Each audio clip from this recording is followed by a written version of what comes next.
খাতের আমাদের টার্গেট ধরা হয়েছে 4.99 লক্ষ কোটি টাকা, যার 80%-এরও বেশি আসে আছে আমাদের ইনডাইরেক্ট ট্যাক্স থেকে। ইনডাইরেক্ট ট্যাক্স বাড়লে কমোডিটি প্রাইস অবশ্যই বাড়বে। তো বছরের তুলনায় এবারে ইন্ডিয়ার টার্গেট বেড়েছে 4.65%। 13 লক্ষ লোকের ঋণ আছে, কিন্তু ট্যাক্স দেয় মাত্র 45%।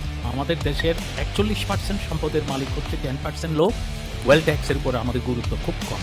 আগে ছিল সর্বনিম্ন ট্যাক্স আমাদের 3,000 টাকা, সেইটা এখন তারা করেছে 5,000 টাকা। আগে আমাদের স্ল্যাব ছিল ইনকাম ট্যাক্সের 60টা, সেটা এখন এখানে করেছে 6টা। তার মানে হচ্ছে প্রথম স্ল্যাবে 1 লাখ টাকার উপরে যে 5% ট্যাক্স ছিল সেটা উঠিয়ে দেওয়া হয়েছে, সেটা এখন করা হচ্ছে প্রথম স্ল্যাব 3 লাখ টাকার উপরে 10%। একজন মানুষ যদি 4.5 লাখ টাকা তার ইনকাম থাকে, তাহলে সে আগে তাকে দিতে হতো 3,000 টাকা ট্যাক্স, এখন সেখানে সে দিতে হচ্ছে 5,000 টাকা ট্যাক্স। তার মানে তাকে 2,000 ট্যাক্স বেশি দিতে হচ্ছে। অর্থনীতিবিদরাই বলে থাকেন, যদি ইনডাইরেক্ট ট্যাক্স 1% বাড়ানো হয়, সেক্ষেত্রে সেটা প্রবাবিলিটি বাড়ে হচ্ছে 0.42%। ওখানে একটা ঘাটতি রয়েছে প্রায় 2,26,000 কোটি টাকা।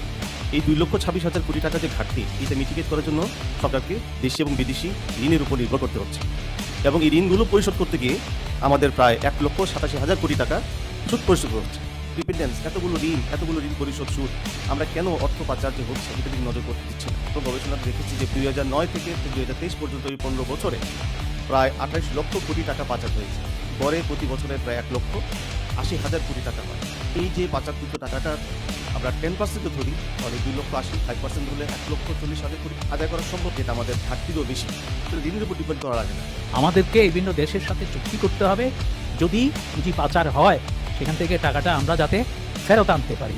আমাদের মানি লন্ডারিং যে একটা আছে, সেখানে 27টা অপরাধ আছে যার ভিত্তিতে টাকা পাচার হয়ে থাকে, এবং এগুলো দেখাশোনার জন্য 7টা সংস্থা রয়েছে। এই সংস্থার মধ্যে আমাদের সমন্বয়ের প্রয়োজন রয়েছে। আর ভবিষ্যতে টাকা কিভাবে পাচার না হয় সেটার জন্য আমাদের পদ্ধতি কি হওয়া উচিত, কিভাবে আমরা ভবিষ্যৎ রাজনৈতিক সরকারের সাথে কাজ করব,